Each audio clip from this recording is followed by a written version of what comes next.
Welcome back, everyone, to the Memory Jogger podcast. This is Jason, and he is Wyatt. Yes, I am. I'm over here on the East Coast, and so is Jason, but he's like Southeast Coast. I don't know what you want to call Yeah, it, but it's north versus the south, almost. almost. But we appreciate everybody tuning in and watching. Wow, watching our YouTube channel, if you prefer to consume us that way. But I thought it would be fun, Wyatt, to do a special episode. We just talked about Halloween and all those TV specials, so why not? Let's have a Memory Jogger special episode Yes, for the listener. yes, I know. Right, I know that we had discussed talking about Nickelodeon, and that will come about. But we kind of had an impromptu, it's kind of half impromptu, half planned vacation, more like a boys' weekend Yeah, away. yeah, and basically we try to get together each year just for kicks and giggles. Last year we got to go to RetroCon in Great Oaks, Pennsylvania, which is near Philadelphia, and that was a real fun experience. We also got to meet up a couple other times. Just circumstances worked out just through some personal events and stuff that we got to see each other a couple more times. But didn't get a chance to go back to RetroCon in 2016.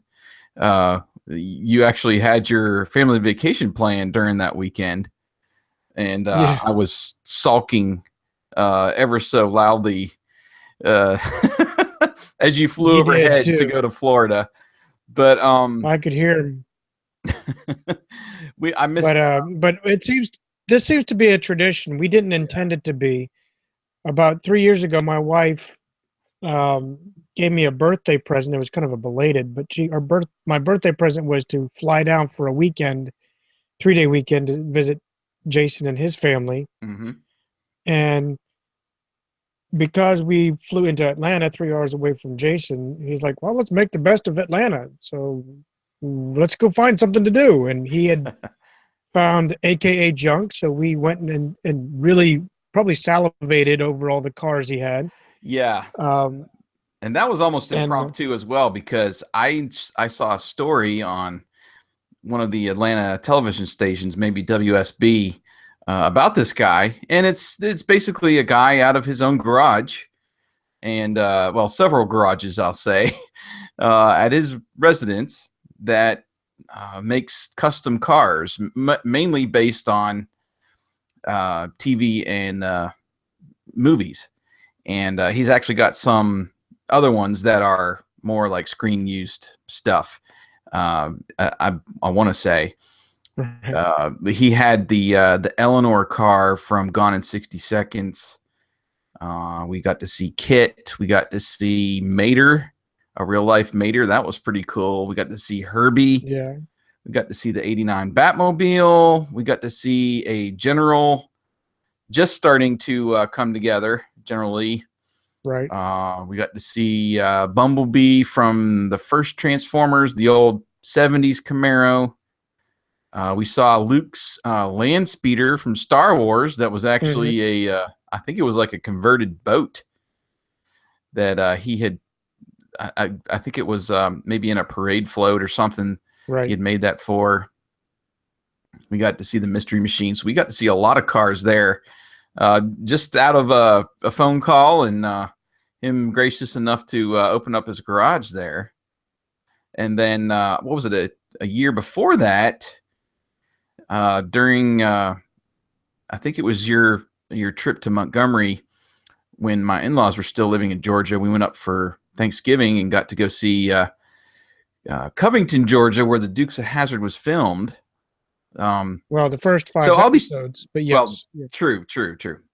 But all this to say, you know, as an extension of our memories, we have got together to really live out our memories of the '80s and childhood. through these cars, through going to filming sites, going to conventions, and with this being one of my big birthdays, turning 40 this year, I thought it'd be fun to try to get together before then, just to hang out for a weekend. And I had on the map circled this museum in Jackson, Tennessee. It's called Rusty's TV and Movie Cars Museum, I believe is the official name. And it's kind of out of the way from where I drive to like go to Pennsylvania or go to see any of my relatives, and didn't know, when I was going to actually get there. And I messaged Wyatt about it. We had talked about maybe getting together in October, and things just worked out to essentially do our little excursion right before my birthday. And he was able to fly in from Baltimore over to Nashville, and I drove up to Nashville, and we made a weekend of it. Yeah. And the planning was part of the fun, I think. It pretty much was, because I for lack of a better term, I haven't really been focused. I've been focused at work with a lot of things, so my leisure time really has no focus. So we get there, and it dawns on me after we arrive that, oh, you know what's here? Freaking Cooters. And he's like, oh, we gotta go visit there. And I'm like, well, yeah, if I have to thumb a ride, I'm going there. Hey, you did Max Headroom right there. Say that again. I'm sorry.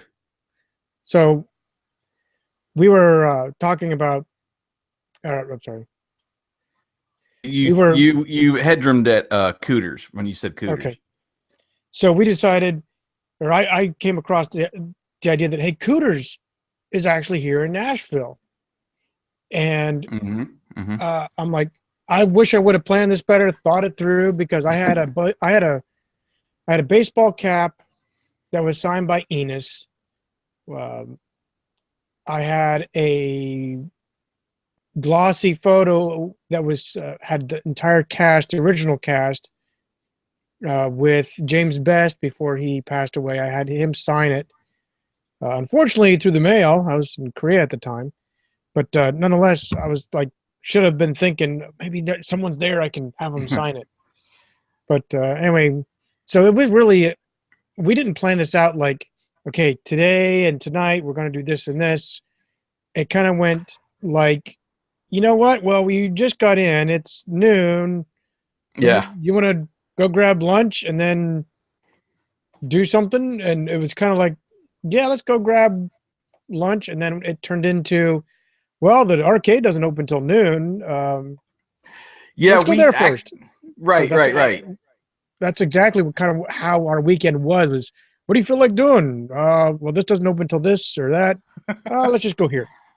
Well, I wrote down several places just out of a whim that, this kind of being a flashback weekend and going to this car museum, that was basically the only place I had circled that we definitely wanted to go to, and actually reached out to the museum beforehand.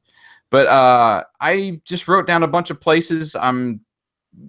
I'll say I'm new into comics.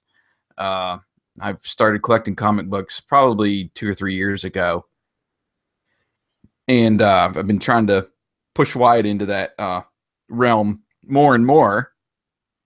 And then I like to go to thrifting. I like to go to thrift stores and antique malls and Goodwill. I like to look for just dig for vintage stuff and collect that kind of a thing. And then I got an idea. Let's see if we can find maybe an arcade or something. I was looking at bowling alleys and stuff, and I found this awesome arcade in Murfreesboro, which is it's probably about 25 minutes, 30 minutes outside Nashville. So we decided we were going to go. We drove up. I drove up on Thursday, so we met up on Thursday. We decided we were going to go to the museum on Friday.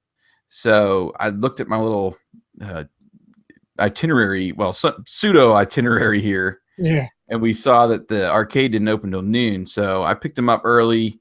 We ended up going to, I think we went to Rick's Comic City first, Oh in yes. Nashville, and there was a little thrift store actually right beside it, so it worked out good because they opened actually not till like 11. We got there early, so we went and looked through this thrift store. Didn't really find much of anything in there, and went over to the comic shop. We bought a few comics. That was cool. It had that Star Trek sound as you walked in the door. Remember that? It was like a. Oh yeah.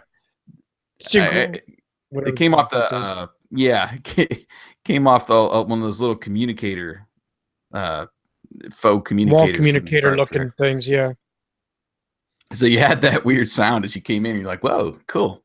And the first thing staring at us, remember, was that Optimus Prime box that holds the comics. Right. That's, and we were both fact, like, oh. well, that's we actually saw that in the window prior to going over to the thrift store. We're like, oh, this is so cool. Look at there. Right. So that kind of. So we were anxious to go in. Yeah, exactly. We were anxious to go in, and then we spent, I don't know, had to been close to 40 minutes, 30, 40 minutes, just kind of flipping through the comics. I think I landed. Was it there? I landed one of the mask. I think you did. I came out with a few comics. I found a G.I. Joe yearbook that I bought from that original Real American Hero series, which I've been collecting. And we also found some cool vintage stuff back in their glass case. Oh, yes. In the corner, we saw a, is it Jetfire from Transformers? Yes, Jetfire. Mint in the box. Yes. I think they wanted a couple $100 for that. So we got to oogle over that, and there were several statues and everything up on the shelf above all of the comics that we were looking through. And so we made a few purchases in there, and then we rolled into Murfreesboro from there. And let me tell you, I was excited. From what I had read online was that they had like 25 pinball tables, and I think it was about 75 arcade machines, and air hockey, and just an arcade basically.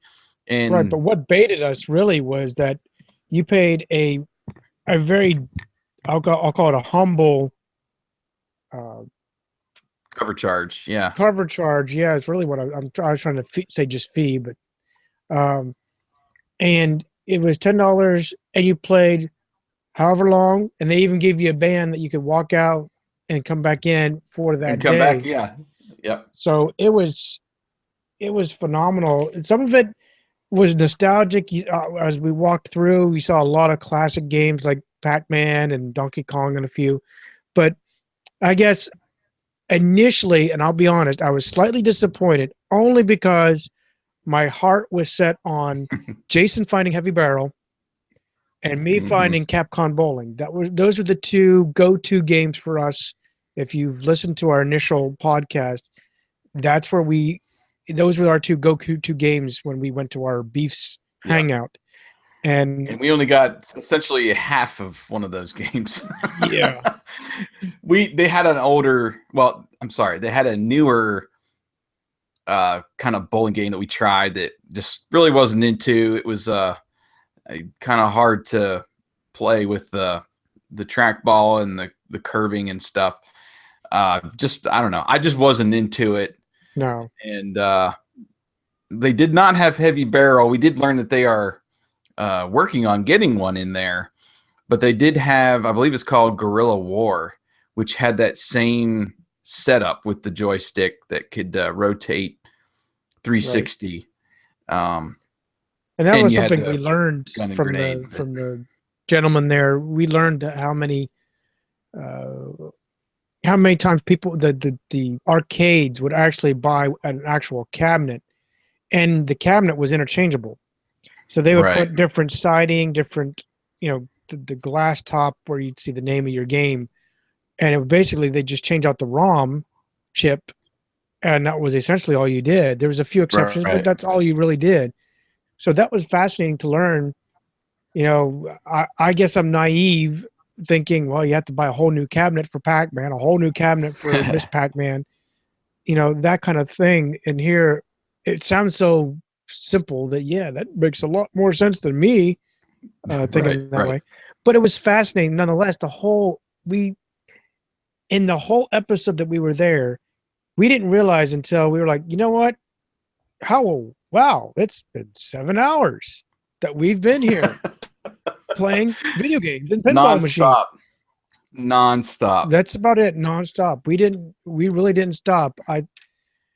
The pinball machines were, I'll be honest, they gravitated me over towards them a lot. I would go out, play a couple arcades, and then I'd be like, no, I gotta go play Back to pinball. Pinball again. Yeah. They had some really good ones. I mean, and I went through probably 75% of the arcade games there, but I kept getting drawn back to the pinball games as well because they were just so awesome. But what was the first game that you went to in there? Do you remember? Oh, I think we actually, wasn't it 1942 that we actually went to first and played that as an intro game and then kind of branched off from there? No, because I went straight to Contra. They had Contra and Super Contra side by side, and that's what I played first. Oh, that's right, you did. So where did I go? I went down the aisle. I wanted to start with Donkey Kong. I played that first. I kind of went down, not all, but I kind of went down the row there. I went from it to Popeye to there was a Super Mario Brothers, just like the NES, which I didn't even know they made an arcade game style for it. I did learn that they don't have the cheats. Yeah. The jump to a warp zone on that one. What else did I do? I mean, we just kind of went through the game. I think I went through like 3 or 4 games, and then I would draw myself. Actually, no, I take that back. You drew me in after that. You're like, hey, the boys and I play this game over at the Chuck E. Cheese. It's the Batman, the Batmobile driving. Great. Oh, man, I want one of those at home. And that's exactly my thoughts. Choosing all the Batmobiles you want to, drive. Well, I was addicted and very, I guess, jaded. I had to drive my 66 Futura Batmobile most of the time. I finally did change gears, as it were, to the Tumbler just to see how it worked. It actually drove better on the game. The Batmobile, the 66 was like, it literally was driving like it had a true rocket boost. Like it was jet engine, cool. which, and in theory, that's what it's supposed to be anyway. But right. When you make a left-hand turn, man, you're like power sliding and, trying to get it to, straighten out. Whereas the Tumbler actually seemed to actually corner and actually go like a car and actually had the grip to it. I was actually amazed that they put that algorithm in there. I would think, well, if one does one, what does it this way, they're all going to do it this way. So, well, of course, I gravitated to the '89 Batmobile, and it was kind of the same way, where you got the boost, but you were going around the corners. It was real slippery. Where the Tumbler, you're just almost barreling straight forward. Right. But yeah, I mean, that was a fun game. And we played some games together. We played, like you said, I think it was 1943 is the one we played. And we almost played that all the way through. I mean, my hands were getting tired after that. Yes, they were. We went through several levels of 1943. And then we found this, I think pretty much the only shooting game I played was the one from the 90s with Aerosmith called Revolution, where you're shooting Uzis side by side, and then you have a little thumb. It's basically the same setup as Operation Wolf, if you remember that one. You got a thumb trigger for the CDs that you shoot at these guys, and you're hearing Aerosmith and Steven Tyler telling you what to do during the game. And I remember that one being in the Clearfield Mall. So we played that one together. We went through several levels on that one too. I think we got to the point where we're like, okay, let's get on something else. Right. And then you started playing the Turtles, and I Yeah. came in a little bit late, and we went pretty much all the way through that game, and that's the 4-player cabinet machine, Right. and we ended up having to switch over to the other Turtles to complete it. Right. I think But I we picked did. We out. beat Shredder at the end. Yeah, we did. That was actually fun. I think we picked out That was real fun. Leonardo, and you had Michelangelo. Or No, I had okay, Donatello at Donatello. first with that long bow staff that was throwing guys, Yeah. and then we both switched over to the guys. I think you had Michelangelo and I had Raphael with the Oh, that's smaller right. weapons. Right. And then But so that was fun. when it came to the pinballs, it was hard not to be jaded. They had a newer Ghostbusters pinball machine, so we had Yeah, to go really start out with that one just to hear the Ghostbusters theme right. and The sounds and yeah, all the the bells sounds and were. whistles.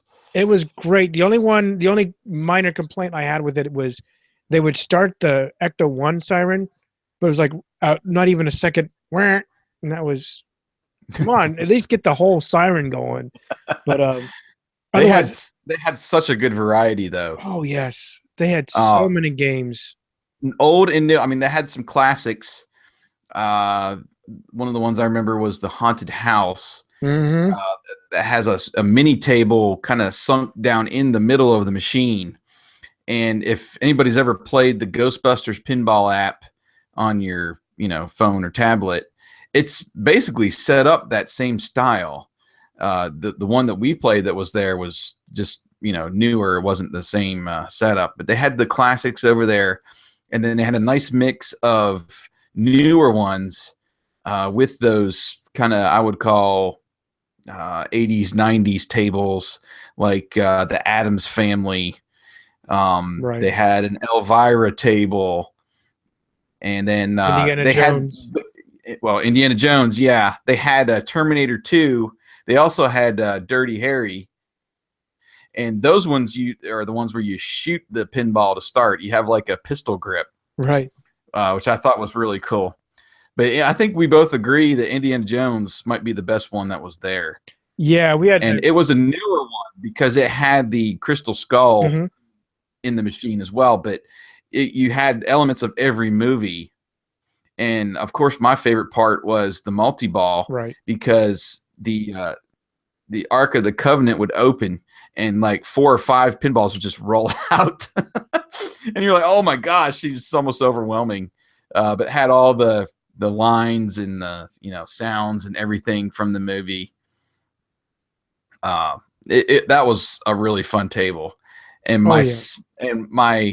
I'll call it my 1B favorite was the AC/DC table. Oh yes. Oh, and we're gonna release a video. Basically, we shot at each little location we went to. We'll release that on YouTube so you can see some of these games. But it felt like there was like 6 subwoofers right up underneath that game. It was so loud. Yes. And as you played it, the whole thing just vibrated. I mean, it was awesome. And then you got to choose like between, it must have been a maybe 16 or 20 songs that you could play during the game. And then if you got to a certain part of the game, you could change the song. And I mean, it was just a great table. I spent a lot of time on that one. Yes, you I did. think I played every song. I'm trying to think of some other ones that were there. Right beside that was a Metallica table. It was okay. What were some of the other ones they had I there? did There were like some. I did like the Addams Family. They actually had Thing, the hand of Oh yeah, Thing that would was come cool. out. It would lock one of your pinball, lock it in this basically a corner where if you did anything to it, like the tilt, you jack it up, but you'd see Thing come out of a box, grab it with a little magnetic end, and then it would retract it back into the game, and then it would eject, elsewhere on the Yeah, board. So that was actually kind of cool to see. that was very cool. Yeah, it was. There was a lot of interesting pinball machines, the variety, the different tracks, how Yeah, everything was laid out. It was really impressive what was there. And they had a lot of newer games too. They had the dance. I'll butcher the names, like Dance Fever or something, but it's one of the new dance yeah. ones. They had the Fast and Furious. They had two of those actually. One was the Hmm. Drift, and I think one was just the regular Fast and Furious double Right. player. Yep. There's a few Lots of other racing ones. games. Yes, lots of racing games, but I would say it was probably by arcade rating. It was probably 60% 80s, maybe touching early 90s, and then the latter was I would call it your 2000s and up Yeah. games. They had a Were lot of popular. classics there. Yeah, Just going down that one road was Frogger, Cubert, Dig Dug, Joust, um, Tempest, Star Wars, Space Invaders, Paperboy. We got to play that. That was fun. yep. Going a little bit newer, like 90s, was NBA Jam. Love me some NBA Jam. So they had a couple other sports games. They had all the Mortal Kombats and Street Fighter. There were several Street Fighter games. I didn't really get into those. In the back corner, I went through a whole game of Golden Axe. That was one of my favorites. That was in the Clearfield Mall. They had Dragon's Lair. Wow, what else? Oh, Double Dragon and Double Dragon 2, Kung Fu Master, which I remember playing. There was just the selection was just awesome. All different Yes. types of genres. And And what then is some of the, impressive is they still had far more sitting in storage. They rotate them out as they get yeah, them, that's just uh, and insane they to think about. also and they go through auctions and so forth with this with what they buy. So it's fascinating. They would say if they have something that's either very high maintenance or it was a game that after whatever their time frame was that just was not getting played well. Yep, time to go, and they'd Right, throw right. something else in. So it was fascinating how they how they ran their business. Yeah. And the guy was more than willing to chat. I think him and I chatted for almost a half an hour just talking about what we do, how you and I grew up, and then he was telling us about the maintenance and how Oh, the and newer games are. I'm sorry, go ahead. the environment too. I mean, it was basically like a cave. It was so dark in there. They had Oh that yeah, crazy carpet that you remember, and then they had the black lights. So there's several pieces of artwork up on the wall on that one side that just lit up with those black lights, and then that carpeting with the stars and rocket ships and stuff that were down there. right. Uh, it was just it was like stepping into a time machine. I mean, it was really great. So we can't say enough about it, and No. we'll highly recommend if you're in that Murfreesboro area to look up Flashback Arcade. They do have a Facebook page that you can check out. That he said that they update pretty frequently. But yeah, I guess let's go ahead and keep moving because we're gonna be Yeah. we're gonna be here on the arcade and living in that. But 7 hours later. We headed back to the hotel. I did bring my NES along, so we got to Yes. play some NES in the hotel. We played some Mario Brothers, and we played Spy versus Spy. We played MTV Remote Control. We had a little trivia battle on that one, and we did play a little bit of Contra. I think we did go through Contra. Of course. Yep. So over those couple days there, we had some good times, and we also played the board game hotels at the hotel, which was awesome. And then we pulled out one of our other favorites, which was Payday. We went through 6 months of that, I think. And then there's another card game that's kind of lesser known, I would think, called Mileborn, where it's basically car stuff. You're trying to, it's almost like Skip-Bo with cars, and you're putting out of gas on your opponent, and he's trying to find gasoline to keep driving, and you put down miles, and you go to like what is it, 1,000 miles? Anyway, one of our favorites. I gotta take a break and help her for a minute. Okay. So we will pause for a minute in our road trip.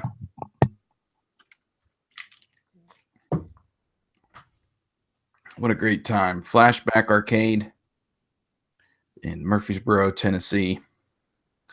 I think they do have a website as well. I want to say might be just flashbackarcade.com. And I'm going to look that up while waiting on Wyatt. Come back for those of you listening on YouTube. This is it. Yes, it's theflashbackarcade.com. Gives you a little, shows you what's going on here. Gives you some photos of what they have there. Oh, they're showing some pool tables, which I didn't see any pool tables there.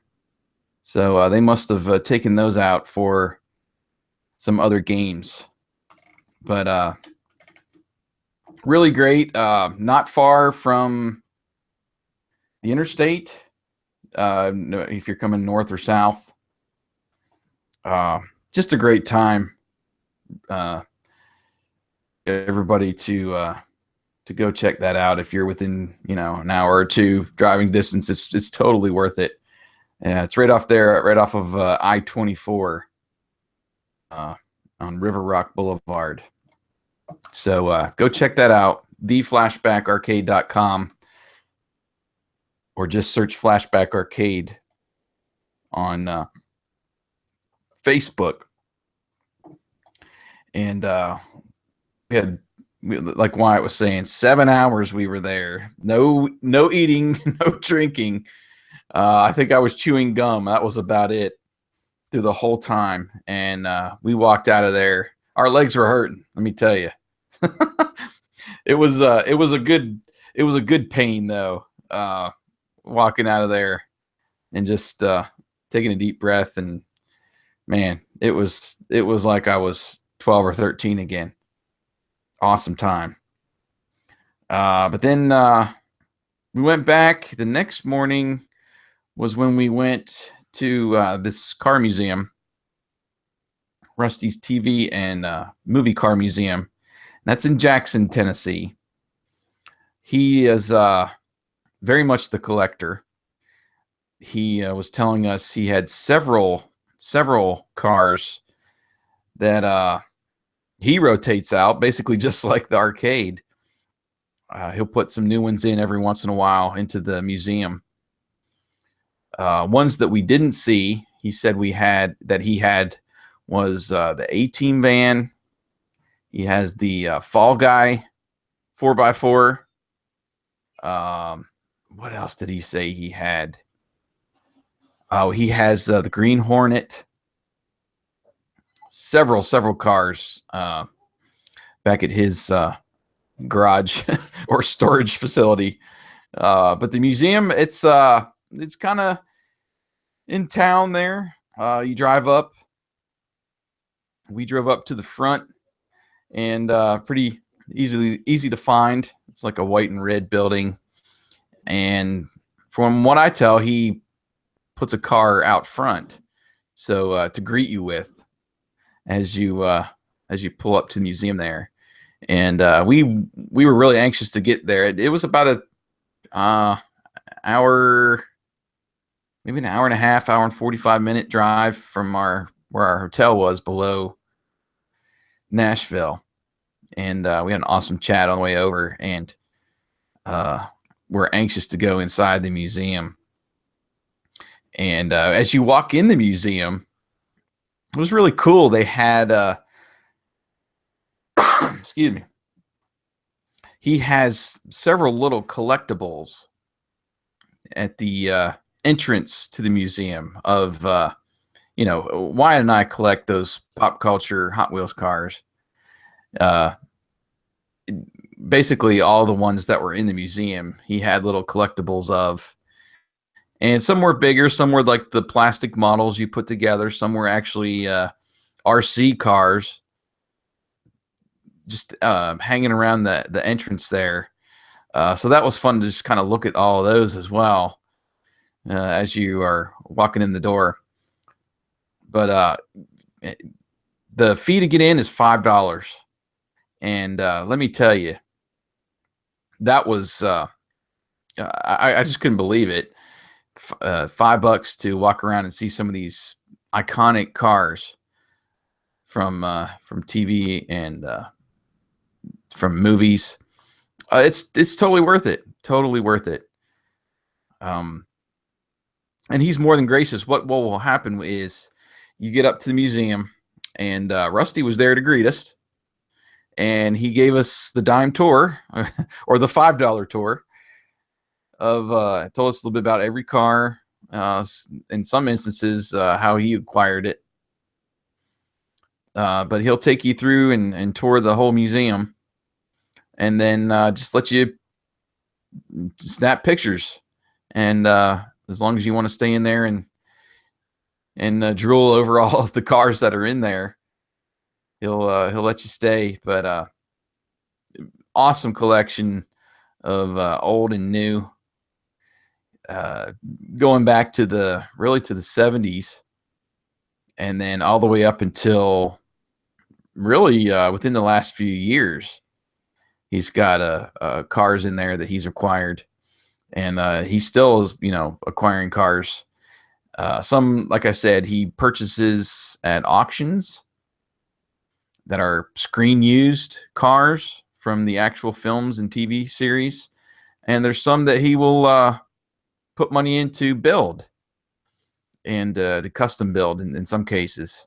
So there's just an awesome variety of cars that he's put together himself, and cars that are the car, the first car in some cases, some cases the only car. So very cool. It was a very cool trip, and well worth it to drive over there an hour and a half, and just to chat with him. And I think he was surprised a little bit about how much we knew about some of those cars. And we didn't necessarily school him on any of them, because he was definitely the expert on it, and knew the ins and outs of each one. But I think we had a really good chat there. We weren't, caught up for words at any point throughout our whole tour of the museum. So I'm hoping Wyatt will get back here. We can, I want to tell you more about it. There you are. You back?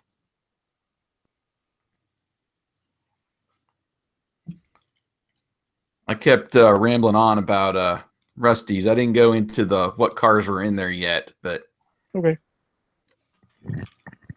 I was just telling about the trip over. It's about an hour and a half, and it's museum there in Jackson, Tennessee.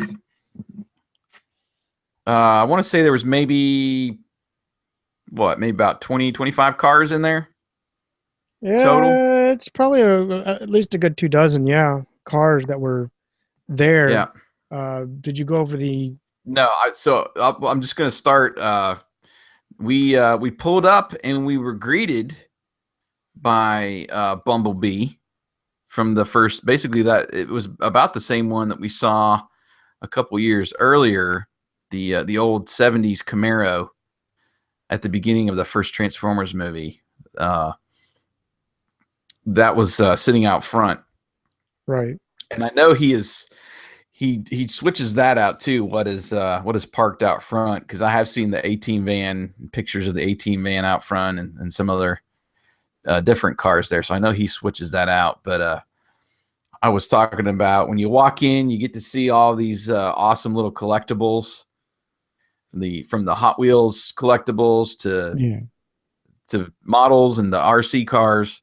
That was fun to be greeted with.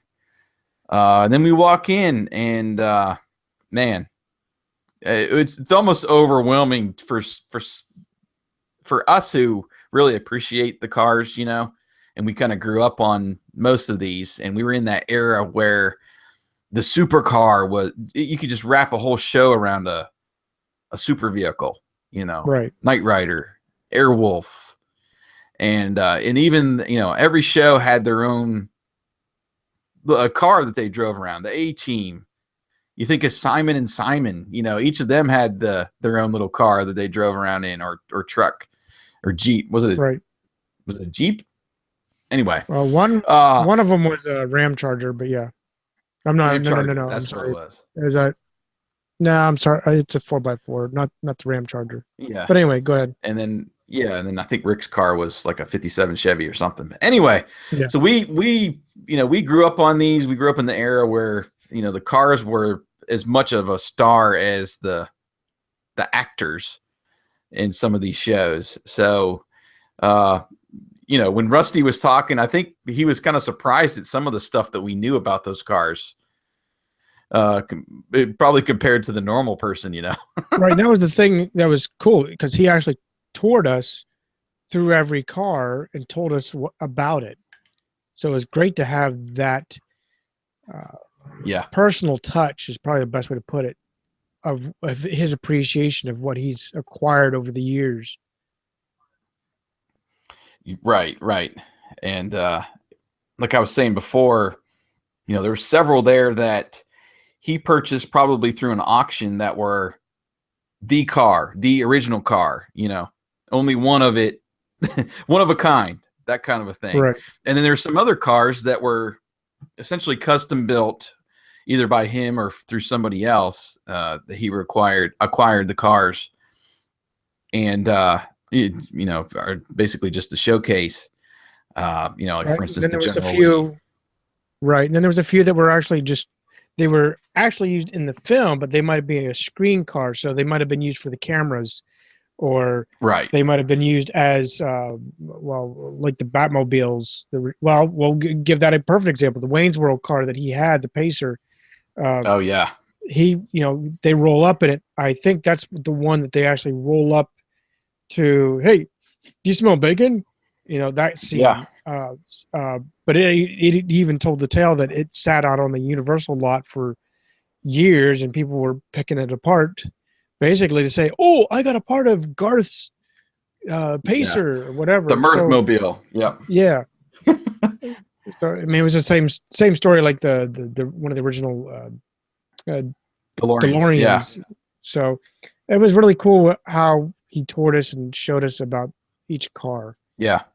So let's walk through do a little quick walkthrough, and again, we're going to release the video so you can essentially see the entire museum if you want to on YouTube. But you walk in, immediately on your left was these two BMX bikes from the movie Rad, and he also had some of the uniform and T-shirt hanging there, and there's this big background that says Hell Track.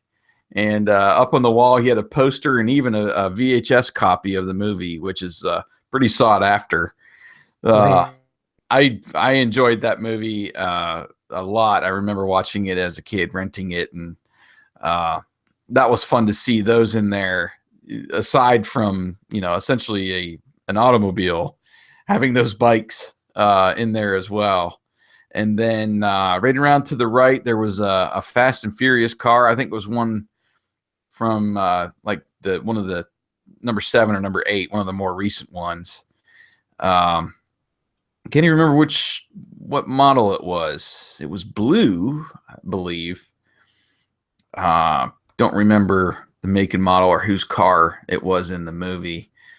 And then let's see, what else did we have around that one side? Oh, up on top, he had a vehicle.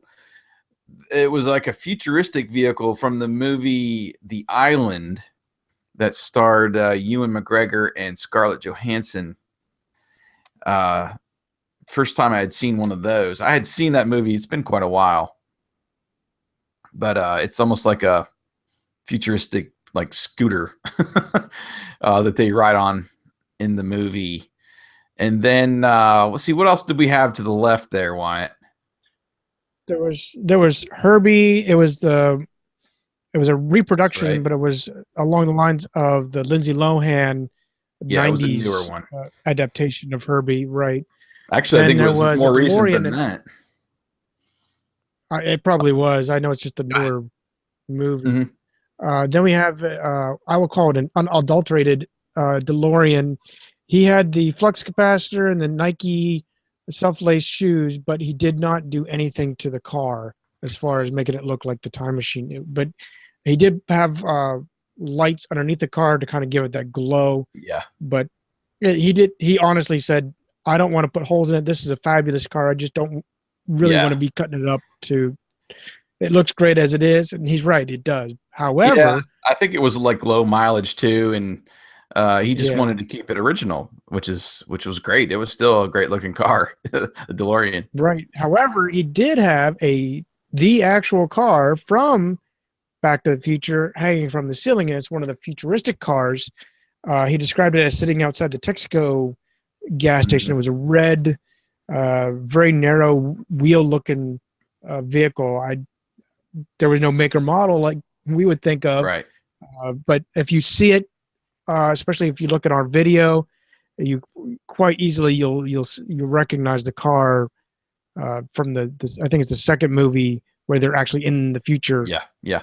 So, and then we keep going down that aisle, and we come across the uh, world's only fastest lawnmower in the world, and that's the Monster Garage Jesse James Ford Mustang, well, lawnmower.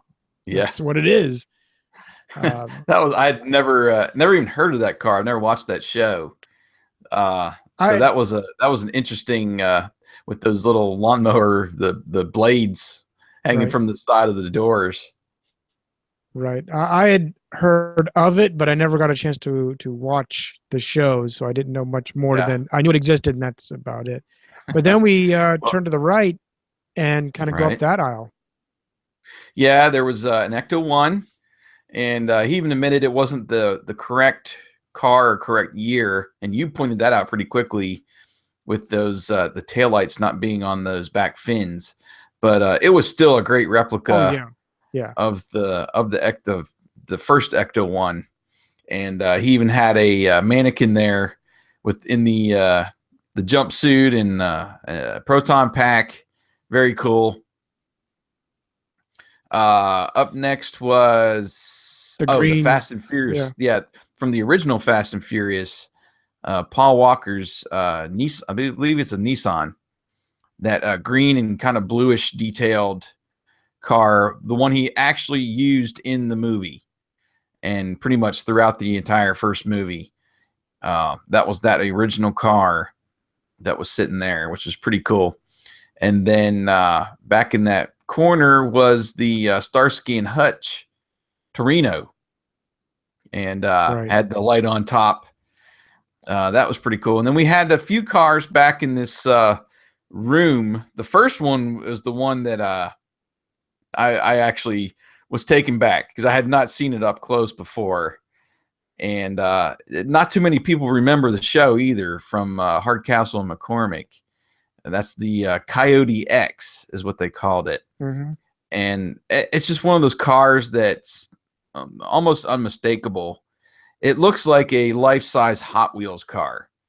And it's kind of that futuristic look almost, and that huge bubble, kind of windshield. And no, it was just great to look at. It looked like it was in Yeah. pristine condition too. But there were several more in that back room that some that I had not met before either.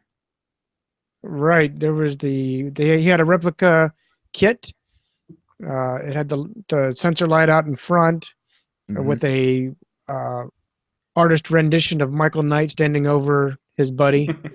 And you walk through the car. It's a great replica, but I've noticed a lot of the places that I don't mean any disrespect, Rusty, but they don't complete the dash. So it's just a few lights and a few like a Hmm. plexiglass, and they basically call it good.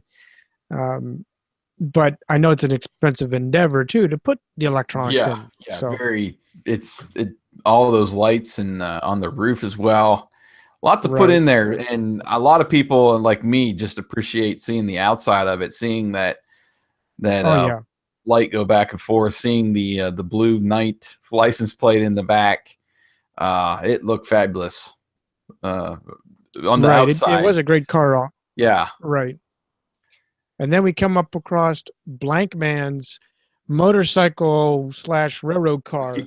It was kind of an obscure movie. It wasn't very well advertised, but it was back in the day when In Living Color was was big yeah, on Fox. So if you were any fan of the Wayans brothers, you probably saw this movie because right. Damon Wayans starred in it. It is basically a superhero that was, we'll call it a funky superhero is probably the best way to describe him.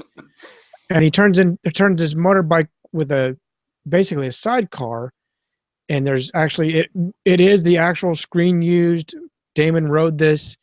In fact, it is still working. According to Rusty, there's a baseball bat that kind of just sticks out of Right. nowhere, out of the middle, but that's actually it was a working handbrake for that bike. That's Um, crazy. He and it even was said actually, too. Go yeah, ahead. it was even pieced together because soon after Terminator, was it the first or second one, Second Terminator. They were had filming at the same time, basically, is what he said.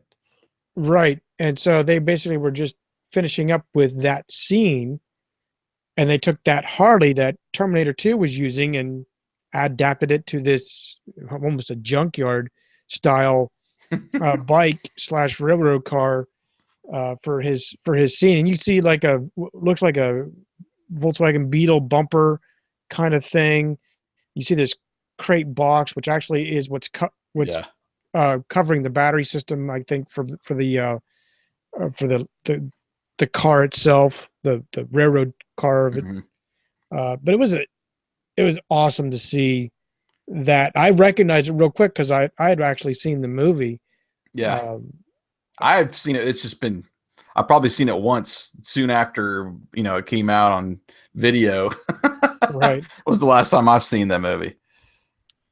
And then we walk around and we come across an Eddie Murphy movie car. I had never heard of this. In fact trying to recall what the name of the movie was. It was from Norbit. Uh, Norbit. and I want to say that was maybe late 90s when that movie came out. But it was one where, that kind of nutty professor where Eddie's dressing up. And I personally, I've never seen it either. But it was like a purple, what was it? Like a hatchback or something? Yeah, I actually can't remember what but the it actual was car there. was. It was there, including his costume, basically a striped shirt. Yeah. But it was there to complete the collection for that. And then I'll let you have this one because I know this is one of your favorite cars. Well, yeah, one of my favorite movies, the Blues Brothers mobile, the Bluesmobile, I guess you would say, was there. Awesome paint job on that. Had the state police or the star on the side kind of marked out like they do in the movie. Empty cigarette packs on the dash, and that huge speaker on the roof. Oh man, this was just such a great car. And to top it off, he had these awesome statues out front of Jake and Elwood. Looked like they were singing it. Well, looked like Jake was singing and Dan Aykroyd there. Elwood was dancing a jig. But it was a great car. First time I ever seen the Bluesmobile up close as well. And man, that was really fun. And that was pretty much all for that room. You came back outside. Right there was the Wayne's World Mirthmobile staring at you right around the corner that we talked about. And then back in the corner behind that was the '89 Batmobile. Looked like I didn't hear if the suit that he had was like screen used or something, but he had a Batman suit standing up there. He had one of the Joker's minions, one of their jackets hanging from the wall. Hmm. I was eyeballing that. I thought that was pretty cool. And then just to the side of that was a autographed Bat Cycle from the '66 show, autographed by the creator George Barris. That was, let me tell you, that's the first time I've seen one of those as well, and that was really cool. Right. It was, and we Um, even joked that he was going to ride sidecar. yeah, who's gonna ride that back to the hotel?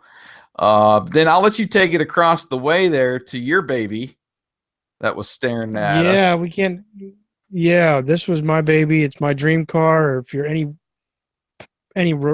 remote fan of mine, you know that I I really want a General Lee, and that's what was there. It was a General Lee. Uh, it was Rusty was actually the second owner of that particular replica, well, '69 Charger, and he was telling the story of how he acquired it, and essentially he bought it from a Duke.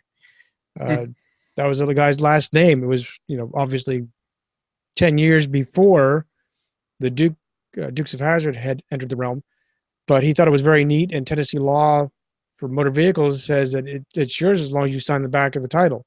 So instead of renewing it and getting, a new piece of paper, essentially saying that you own the car, he left it. He kept the original. He Yeah. kept the original to say, yes, a Duke owned was the original owner of this car. Now, he said it was even orange. It was probably the pale orange, if I remember what the color that they Hmm. used to make. But he had it, repainted and put the right vector rims on it. But he left the interior intact. It's a black interior.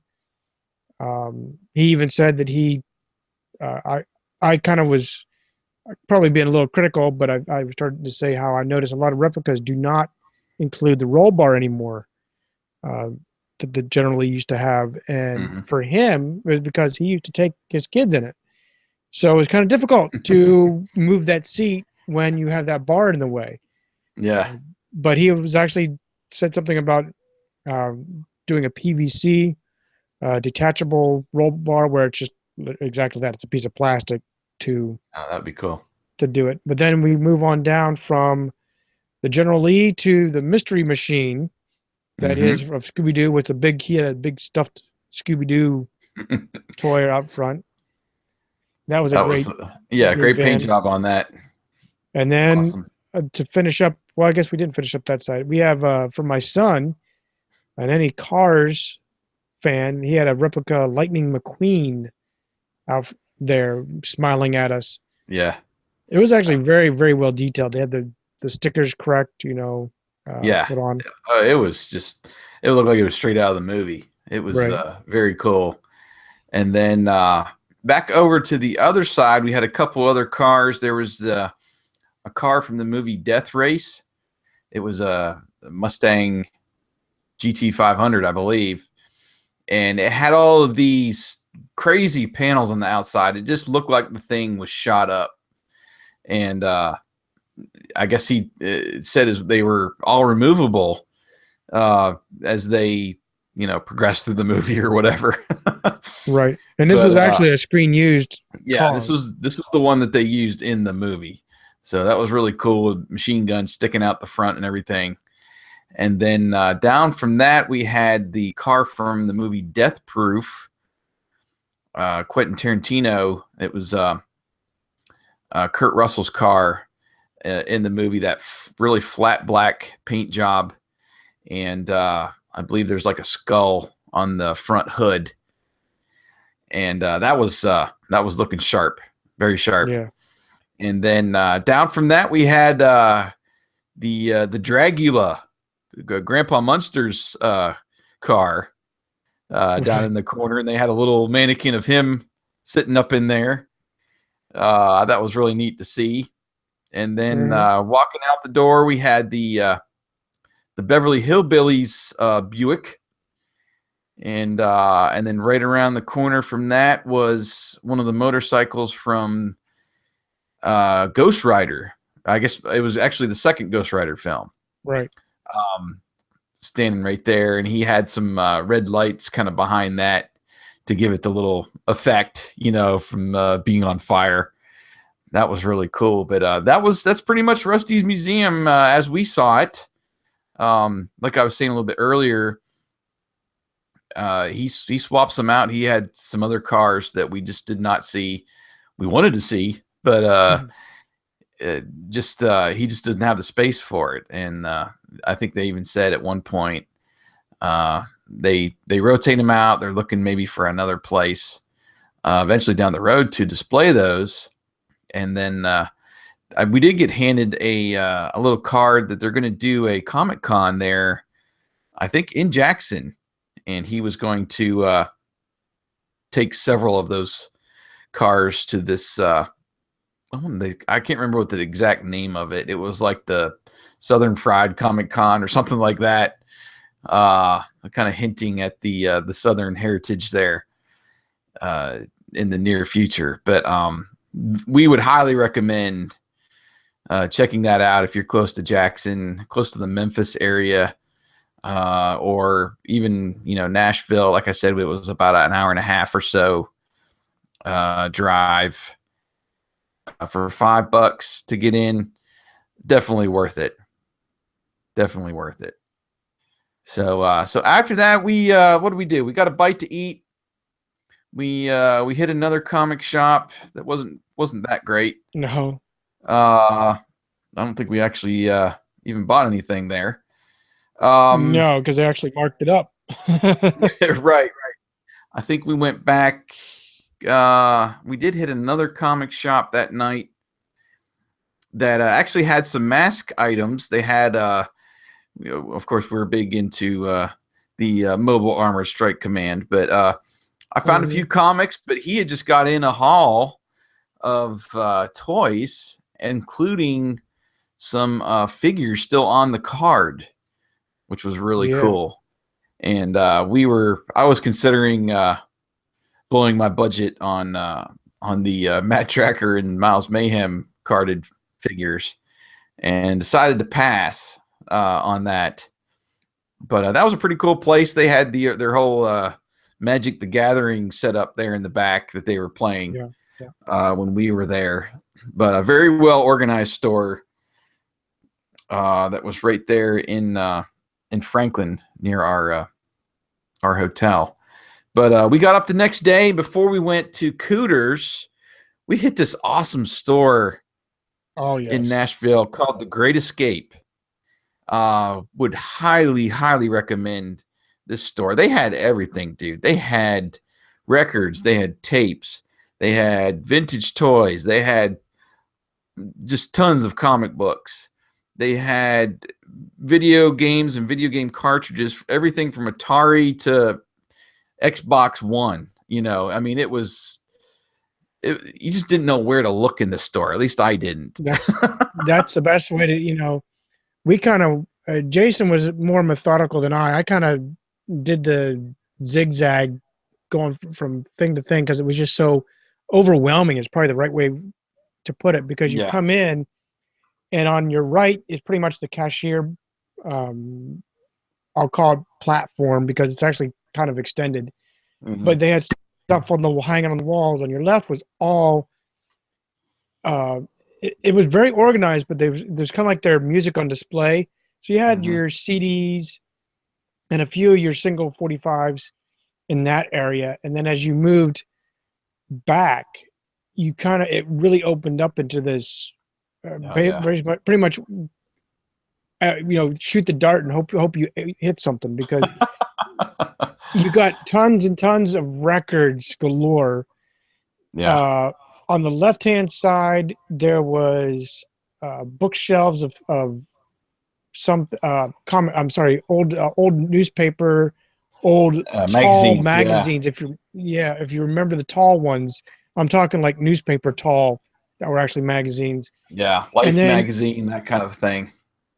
Right. And then I'll go, I guess, from the wall out, the left-hand side wall, you had the books on comic books or books on collections and so forth. And it was just exactly wall to wall of just all that. He actually had some posters just before that of things.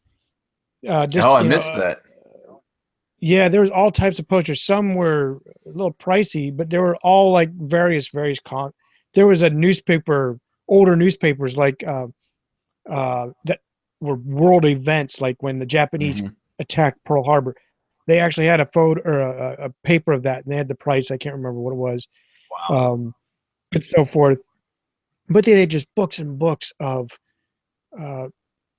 what you might see at Books A Million Yeah, comic haphazardly. book volume is what That's it the was really. yeah. And then Just collections of comics, and then there was probably 20 long boxes of comics that were 49 cents each that I went through every single box, just picking through and seeing what I could find. And I came out with I don't know, probably about 25 to 30 comics total, mostly out of those bins. But we did find one of the Revolution comics with the variant cover of Mask on it that I really wanted. Well, you found it, and I was like, oh yes, thank you. And then in that back corner was all those like vintage toys, and they had some on a shelf, and there were some in boxes just loose, and then they had figures that were in these little baggies, for lack of a better word, that were all marked. And before I go any further, the pricing in this place was very fair, very very very fair. fair. They could have easily asked double for most of the stuff Oh, that was in yes, there. yes, yes. And I've seen them, people, just stores and antique places around here charge double for what they were asking on a lot of this stuff. But man, there was some awesome. You found probably the pick of the whole time we were there, the 2 hours that we spent there. You found a Pee Wee Herman figure. I couldn't believe that. I was so jealous I that like you found it too. yeah, we there was a lot of Teenage Mutant Ninja Turtles, and I'm talking the 80s figurines. There was a few He-Man, there's a few others. You found the Michael Knight figurine, Yeah. but luckily I still have mine. I just don't have Kit. I don't know where he's at. But yeah, I just stumbled upon it. You were thumbing through the boxes, and you found a transformer that neither one of us remembers. It's a little tiny purplish tank. But you also found almost a great find, if it wasn't so deteriorated. And Yeah, that was Snake the Mountain. Castle Grayskull, right? No, Snake Mountain. Snake Mountain. Yeah, Snake Mountain was sitting up there. It was pretty well corroded, and where they have that microphone that you used. It was corroded, and you could tell that there was just no chance of that working. But I thought it was a pretty good deal for $12. If I was more into collecting Masters of the Universe stuff, I would have definitely walked home with that. They had a whole wall of Star Wars stuff, and I found this kind of rubbery plastic 89 Batmobile. I'm still trying to figure out what it was from. It looks like maybe it was from a toothbrush set or something. I don't know. Snagged that for $1. And oh man, it was great. And then you found, well, probably the find of the time we were there was what you found behind the glass case up front, which was a mask vehicle. Yeah, well, I found Firefly nearly complete. The only thing that it's missing from you, the expert collector, is the missile. Right, and there a lot of those are missing that little. It's so tiny and small, that little bomb that drops out the back. But it was in great shape. Stickers were great. Came complete with the figure and the mask. Right. Great deal too. Let me tell you. From yeah, the years I spent, $15. the years I spent peddling those on eBay, it was a great deal. Awesome deal. Right. But working around this store, they actually had a couple record players set up in different locations for you to listen to those records. They also, in that same area as you walk around, they had 8-tracks and an 8-track player that you could buy if you still wanted to get into that. They had regular what we would call our audio cassettes that we remember. They actually had a collection of Playboys. Like in the back vintage, corner, yeah. and I'm sure current, I don't know. But they had that. They had VHS's galore tapes of anything you wanted. And tons then of DVDs too. I mean, it was just a lot. And then the far right wall was the game wall.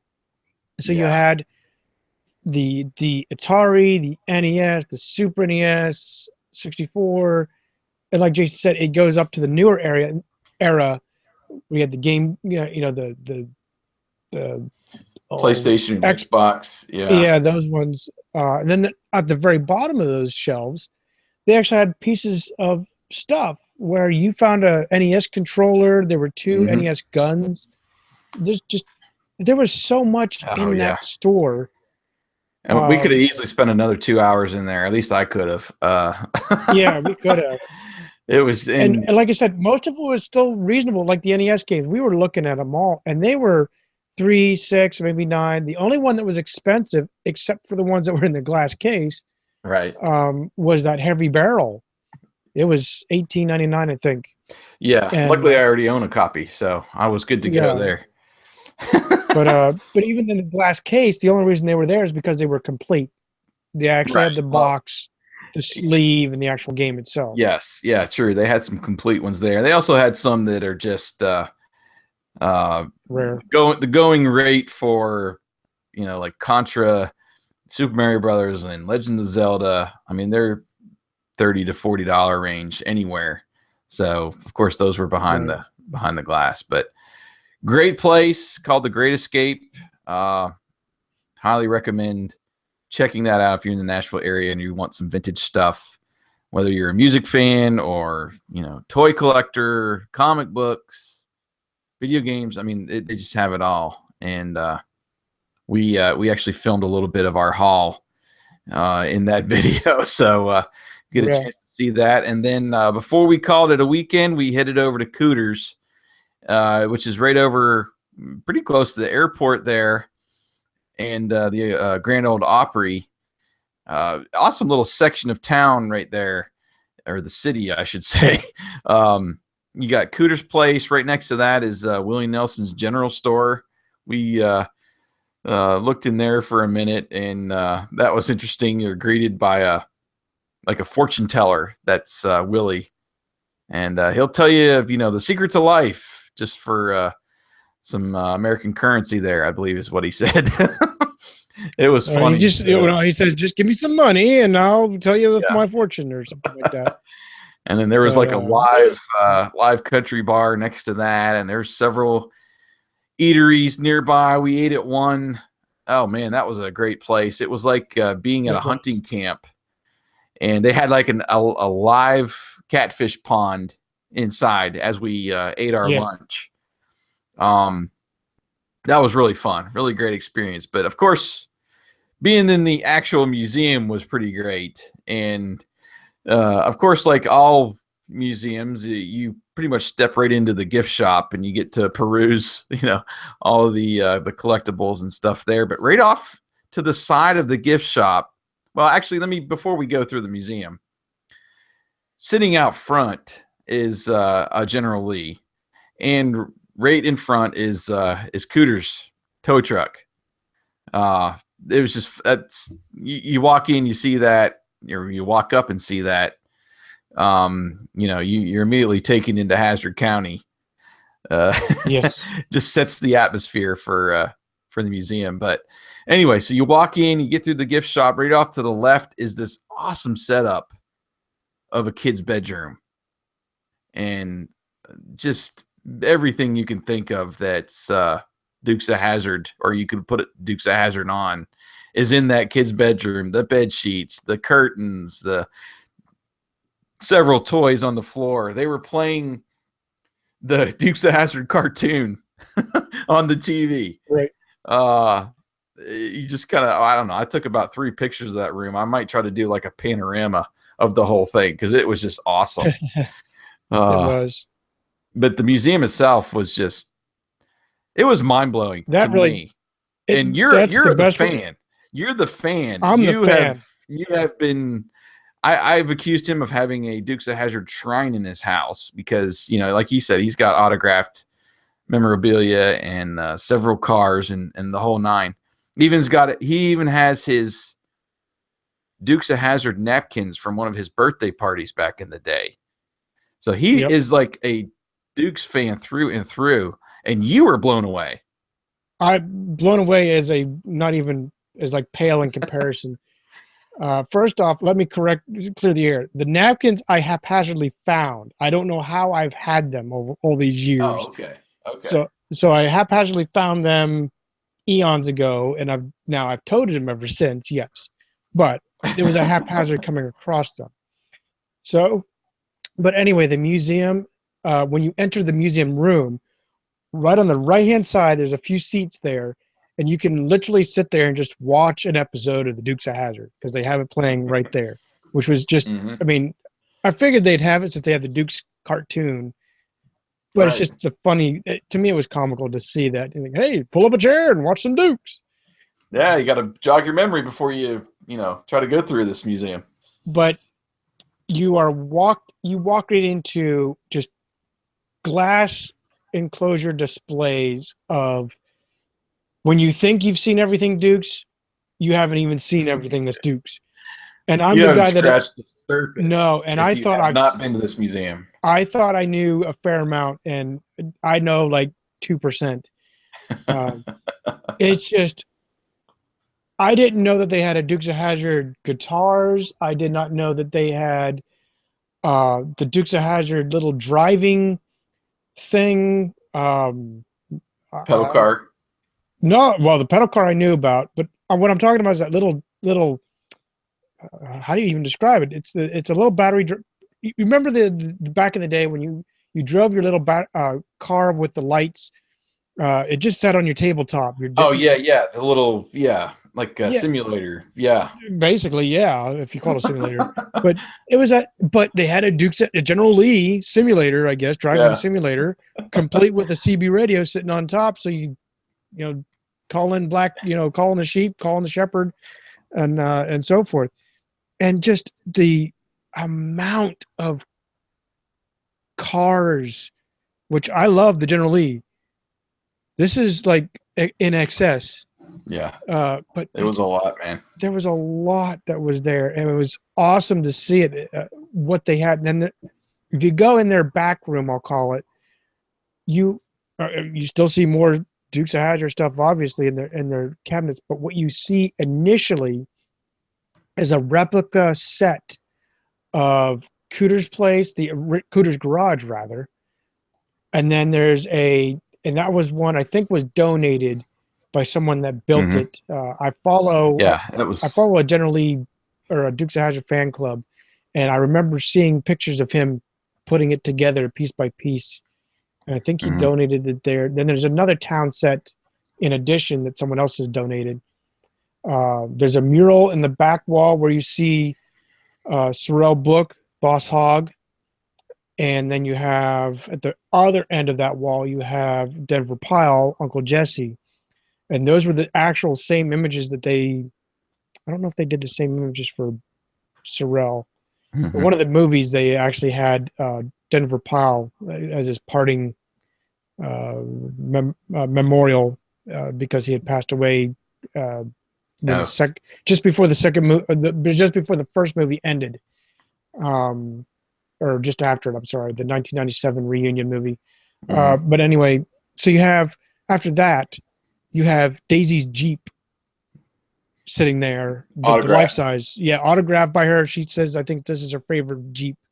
Hmm. Um, and then next to that, you have I'll call it the earlier model of the Dodge Monaco Plymouth Fury Roscoe car.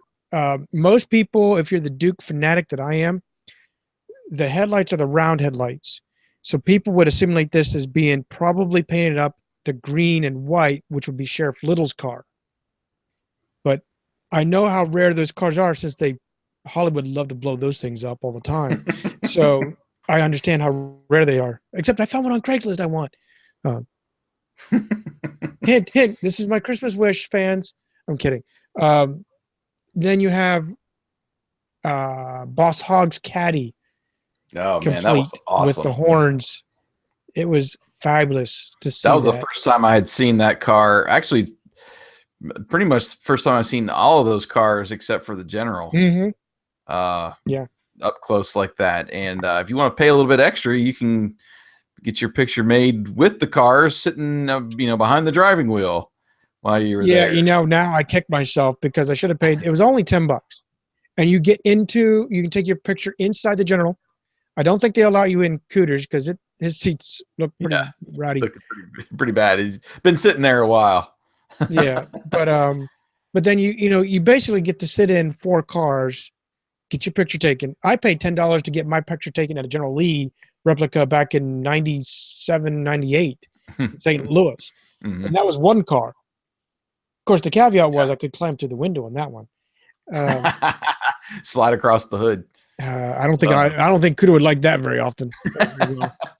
But But anyway, then you wrapped around yeah. that whole display, and there's actually they opened a kind of a small store that is Daisy's, and it's Daisy's store by Catherine Bach, and you see her apparel, her the long jean skirt and the short skirt, which doesn't look as short as I remember on the movies and the show. Um, I did actually look. I did casually look to see if we'd find the short shorts, and I didn't see them. I I might didn't, have mixed I them, didn't see it either, but but man, the best part of that little part of the store hmm was that mural in the back made out of Lego, and it's one of her iconic picture poses from that era yeah, in her one of her Daisy Duke. pinups. Yeah, Yeah, pinups. Uh made out of Lego. It was great. right, And I got some pictures of that. We'll put that, on one of our blog posts. right. But As you that was a come really great time. right, and as you come back around, you come back through the same room. On the left-hand side of the wall, they have a roof, just the roof of a General Right. Lee that they've cut up, and it is a reappliqued Dixie flag, but it's a General Lee, and you have Tom Wopat signing it. Underneath is actually parts from one of the original General Lees Hmm. in a glass case, as well as a small, I'll call it upholstery. I don't know what part of the upholstery, but it's from the original farmhouse. I don't know Hmm. if it's like the carpet or maybe one of the couches or Oh, something. and you forgot about Uncle Jesse's door to his house No, is that's in in the that other room. museum. Yeah, That's in it's the other back in room. the other room. But they His also had a door. They also had a car door hanging on the wall, one of the O1 doors. And then you could actually buy a coin, $5 coin, uh, generally, or just as Cooter's Place or whatnot. And again, a whole display plethora of generally cars. They actually had a contest, so you see all the artwork hmm from kids. Then you go back into the room that you originally entered into, and again, it's a walk around display of everything Dukes. You have the photos of all the cast members, even photos of the behind the scenes, all the crew that worked on the Dukes of Hazard. hmm You see like the Hazard Gazette and some other stuff. Scripts Scripts. from the show. Yeah, Yeah. there's plenty of scripts that he kept. And then you do come across the original door from Uncle Jesse's farm is there. Uh, Yeah, that was pretty cool. and that farm, I think to this day still stands, but it's in like very deplorable conditions there in Georgia. Yeah. But it still stands as far as I can recall. And then the next room is just even more Yeah. Dukes of Hazzard memorabilia that they've sold. And I am just blown away. I knew they had a fair amount, but I did not know it was on this level of It what was they crazy. had. They They had they had a pack of bubblegum cigars that were hmm with Boss Hog on the wrapper. I and mean, at it the was just crazy. right, and they you pointed it out. They at the in that little narrow as you're coming about where Uncle Jesse's door is. There's there's display of the birthday stuff. So you Hmm. have the birthday plates, you have the napkins, you have the tablecloth, you have the cups, everything that what a birthday party would be. That was in there, and you joked, "Hey, there's your Yeah. napkins." I'm like, "Yep, those are them." Yeah, and then Uh, right next to that was Roscoe's uniform. yeah, They had that behind glass. One of his screen used uniforms there, and a stuffed Flash yeah. dog. right down below there. I thought that was funny. And then if you walk back into But the basically the store side of it, if you look up, you see a big wheel. oh And yeah, I did have one of there's the those. big wheels up I there. That was I crazy. I Oh, you did? No. I had a generally big wheel growing up, and I had it, and I had I think a Knight Rider one, and I wore the wheels. Oh I wore man. the front wheel out of one of them. I mean, wore the wheel out.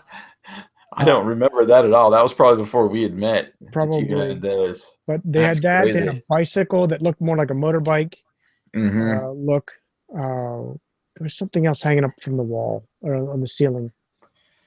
Uh, Yeah. I mean, there's just, again, if you had it as a kid, it was in there. exactly.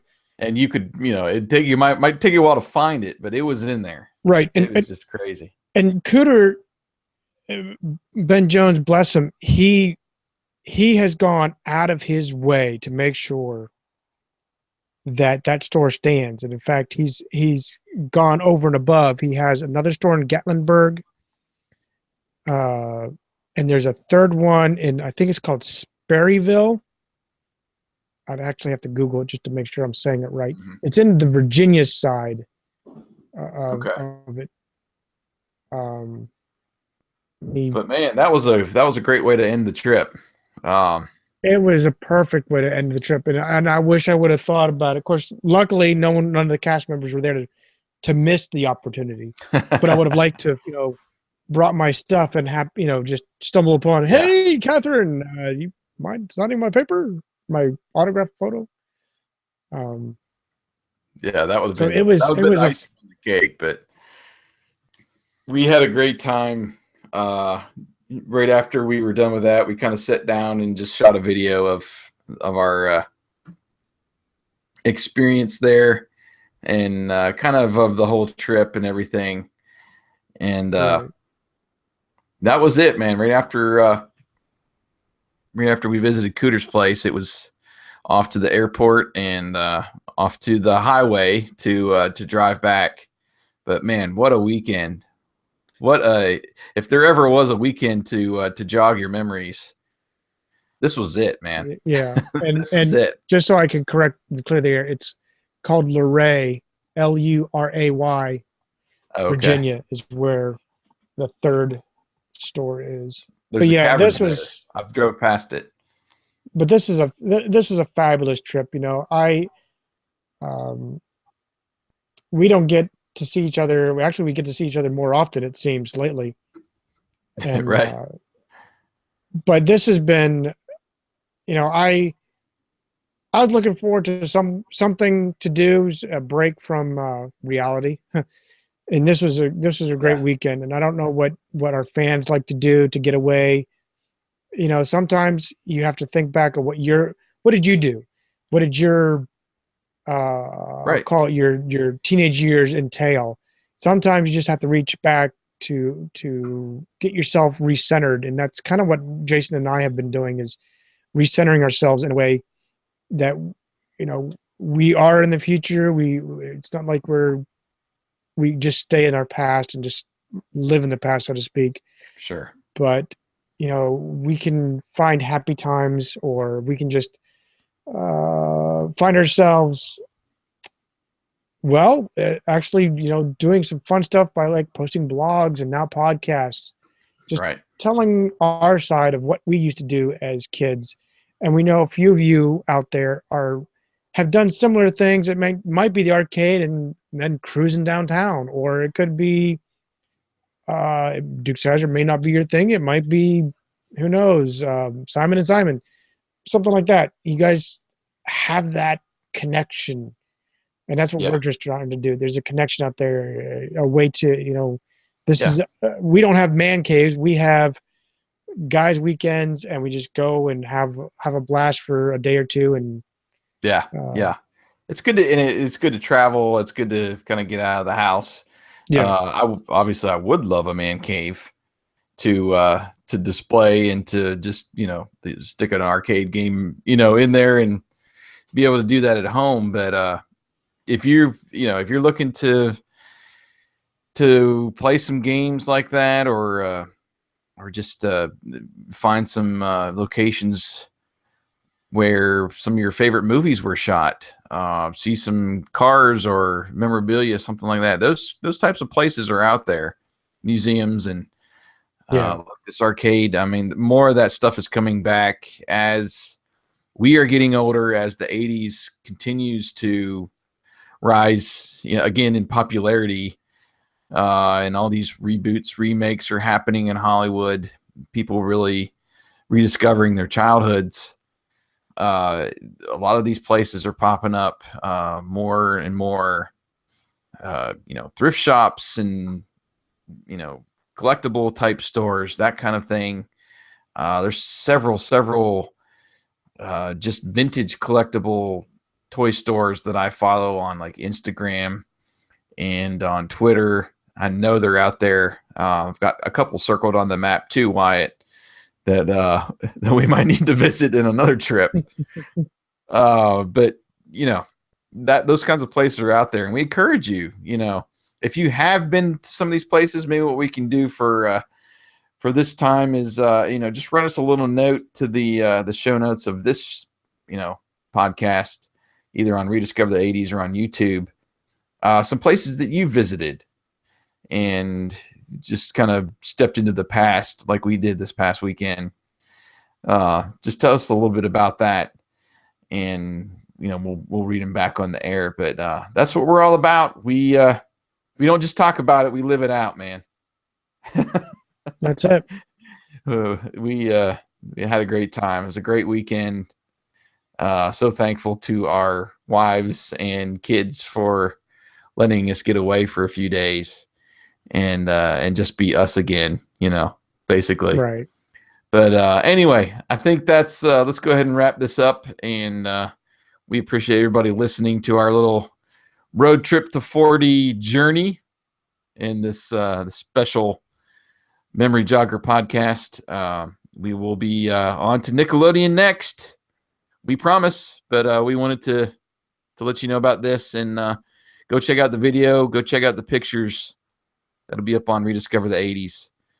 And you can just see some of the stuff that we've been talking about on this podcast. Right. And that really does it. Again, we welcome your comments and memories. Please, if you have not yet, please follow us on Twitter at RD80s or any of the social media networks as Rediscover the 80s. And obviously, you can always reach us at rediscoverthe80s.com. Thanks for listening. Thanks.